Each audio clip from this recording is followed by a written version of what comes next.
Bwana, baada ya Zari kuweza kutangaza rasmi kwamba yeye hayupo tena kimahusiano na bwana mkubwa Shakibu Chamu, lakini leo hii tumeweza kuona namna ambavyo watu walivyoweza kulipokea hili, na wengi wao wakasema kwamba usikute huyu Zari kuna kitu ambacho anachokitafuta kutoka kwa mume wake. Na pia tuliweza kuona watu wengi waliweza kufunguka vingi juu ya hiki ambacho alichoweza kukinena Zari, na wengi wao wakasema kwamba usikute bwana, huyu binti anataka kuweza kurudiana na bwana mkubwa Diamond Platnumz. Sasa leo hii tumeweza kuona Shakibu Chamu ameweza kudai kila mali ambayo aliweza kuchuma na dada yetu kipenzi ambaye ni Zari the Boss Lady, lakini Zari kwa upande wake aliweza kukasirishwa na hiki. Hapo ndipo ambapo alipoweza kufanya maamuzi ya yeye kuweza kuenda mahakamani kwa ajili ya kuweza kufanya hiki kila kitu kiweze kwenda kuwa sawa. Lakini tumeweza kuona baadhi ya watu wengi waliweza kufunguka vingi, wakasema kwamba kiukweli katika haya maisha kuna cha kujifunza.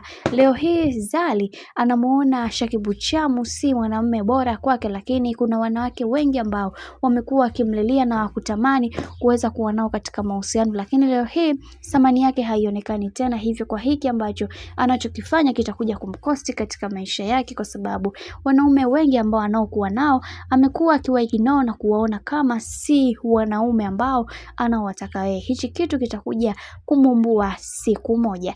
Bwana, tumeweza kuona pia mashabiki wengine waliweza kuzungumza mengi juu ya haya ambayo yanayoendelea kuhusiana na hili sakata zima, na wao wakasema kwamba tunamuonea sana huruma dada yetu Zari, kwa sababu hicho kitu ambacho anachokitaka kiukweli hakitoweza kuwezekana, kwa sababu kuna mambo mengi yameweza kutokea katika maisha yake. Kiukweli ni vyema tu angeweza kutulia na yule kijana, kutokana tu na vile ambavyo kijana yule amekuwa akimfanya awe na amani na furaha katika maisha yake, lakini hiki ambacho anachokitafuta atakipata, na tunajua Zari ni moja kati ya mwanamke ambaye anahitaji sana maslahi katika swala zima la yeye kuweza kutafuta. Sasa hayo maslahi ambayo anayoyatafuta yeye yatakuja kumtokea puani. Bwana, mambo ndo kama hivyo ambavyo unavyozidi kuona mambo yanazidi kupamba moto juu ya hiki ambacho kinachoendelea kwa